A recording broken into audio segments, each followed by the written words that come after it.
Ay mga kalingap, gandang araw po muli sa ating lahat.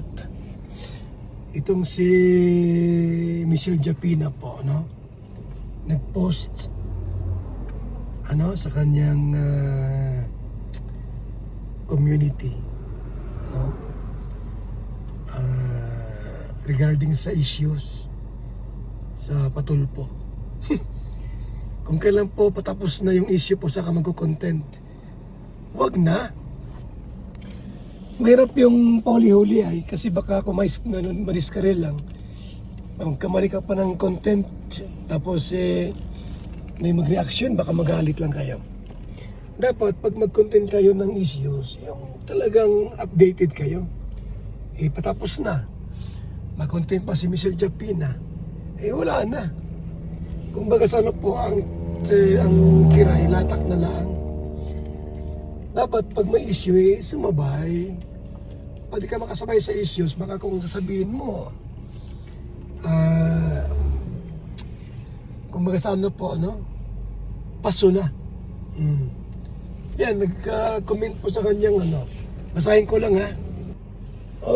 46 minutes ago, Hi everyone. Sa dami ng mail nyo at request. Sa dami ng mail, sulat at request na magbigay ng opinion. O sige, pagbibigyan ko kayo mamaya daw po 1 PM Pilipinas time. Abangan. Wala na po. Tapos na itong isyong ito. Paano yan, mga kalingap, mga kaibigan? Anong sasabihin niya dyan? Pabor ba kay Papa Val o pabor kay Beyonce sa Batalero family? Dapat pag mag-content at mag-reaction, dapat updated. Kung ngayon ang issue, dapat ngayon ang content. Hindi po pwede yung mag-content ka. Last week pa yung content, yung issue. Baka mangyari kay Michelle Japina dyan, kung ano sasabihin, tapos ma-reactionan. Di lalong kumbaga sa po, napasama lugod yung kanyang reaksyon. Dapat noon pa. Last week pa ito, di ba? O magto 2 weeks na ata ito mga kaibigan, regarding kay Rapi Tulfo at Beyonce at sa atin. So dapat po talagang alisto ka. Gusto mo mag-content? O anong huling ngayong balita po? Anong huling balita? Mga kaibigan. About kay Mang Iking. At kay Hansel. Anong update? So doon siya. Yun ang kanyang reaksyonan. Si Mang Iking o si Dr. Love or si Nay Hansel. Mamaya, doon sa Tulpuhan, part 1, nako, pambira, huling-huli na. Huli na.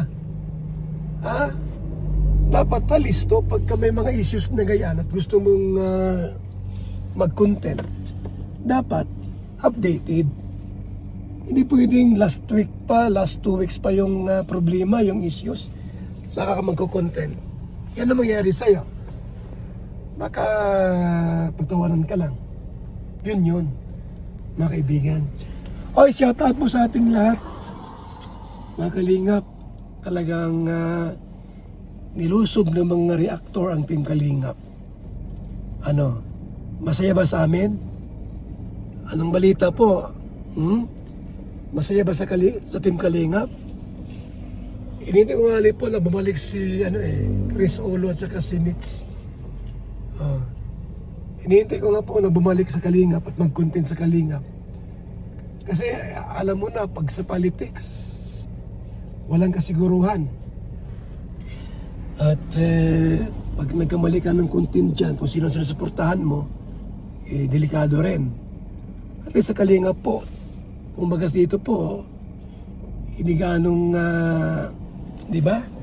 Kasi, di mo politiko. Charity tayo. So kung may mga problema man, kung magkasaan na po, malayo sa kasuhan. Dapat po updated. Hindi pwedeng pahuli-huli. Pambihiran naman yan. Updated, huwag ka mag-content ng pahuli-huli po. Gayahin si Bupil, July Ponil. Ayan Di ba yung mga bagong kung may gusto kayo mabigyan ng hustisya, sino sa dalawa? Nagtanong pa, kung may gusto kayo mabigyan ng hustisya, sino sa dalawa? Anong hustisya yon? Anong hustisya ang tinatanong ni Michelle Japina? Gusto ko, dipahan nyo si Beyonce, kawawa naman. Huwag niyo akong dipahan nyo si Beyonce at kawawa naman. Kasi nagagamit siya ng mga nasa likod niya Itong mga anti-kalingap na ito, nakita anong bungkal sa atin, walang nagagawa. Kawawa si Beyonce at nagagamit lang po ng mga anti-kalingap, walang alam yung bata, pati yung nanay na wala ring hindi rin nag-iisip. Kawawa ang bata po, nababash. Gusto ba namin mabash yung bata, yung dalagang ito? Gusto mo namin mabash ito? Hindi mahal namin yan, kailang dahil sa mga taong nasa likod niyaan, alam ko na kung sino sila. 3 babae po yan nasa likod niyaan. Hindi ko lang po sasabihin pa ngayon kasi kulang po yung aking pong alam mo na, mahirap magsalita pagka hindi mo patiyak na dapat may resibo tayo. Mayroon tayong pinanghahawakang resibo bago i-broadcast, mga kaibigan. So sa ating lahat po, maraming salamat po sa mga naka-tune in po sa ating pong video ngayon. At sa mga walang sawang tumutulong po sa ating programa, mabuhay po kayo. Paldo, ang mga reaktor ng Kalingap. Talagang napakasaya po sa Kalingap, mga kaibigan. Basta ako po ay nagwa-warning sa inyo, nagpaalaala, kung mag-content kayo, issues lang. Huwag niyong haluan ng ibang issues po na personalan.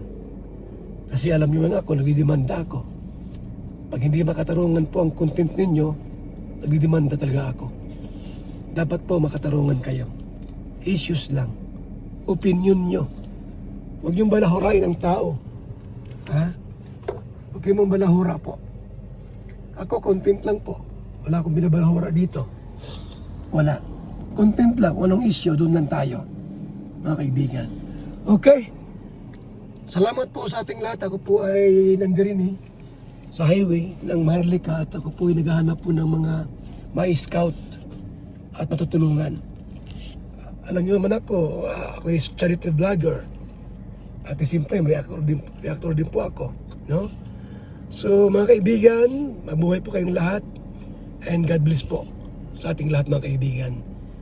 Tuloy lang tayo, laban lang, para sa katarungan. Ayan.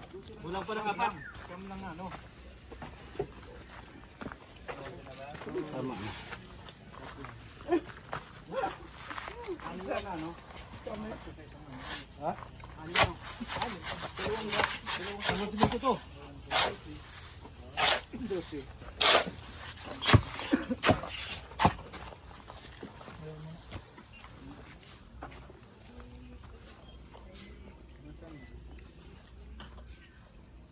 Lagi mo halo din. Mag-layout ka ron Mag-layout ka rito. Layout. Nang.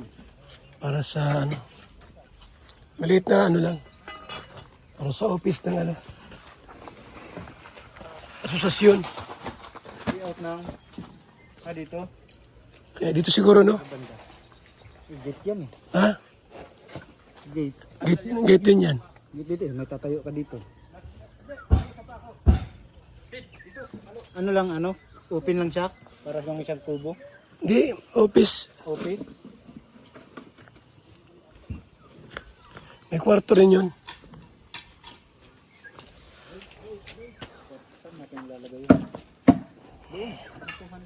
Saan? O, doon na lang sa kabila tayo mag... Saan? Yeah, sa kabilang lote niya. Hindi, malayo na yun. Malayo na yun.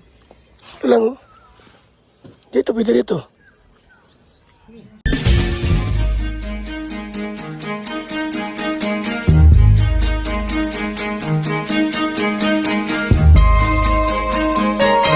Ito ang palatuntunang tunay na lingkod bayan. Ang programang tututok sa kapakanan ng mga mamamayang kapos sa kapalaran. Si Kuya Val Santos Matubang, ang inyong katuwang. Si Kuya Val, kasangga sa kahirapan, kaagapay sa kalusugan, kakampi ng mga inaapi. Magbibigay pag-asa sa mga taong nawawala na ng pag-asa sa buhay, sa mga batang biktima ng kahirapan, sa mga matatandang napapabayaan. Si Kuya Val, ang inyong sandigan.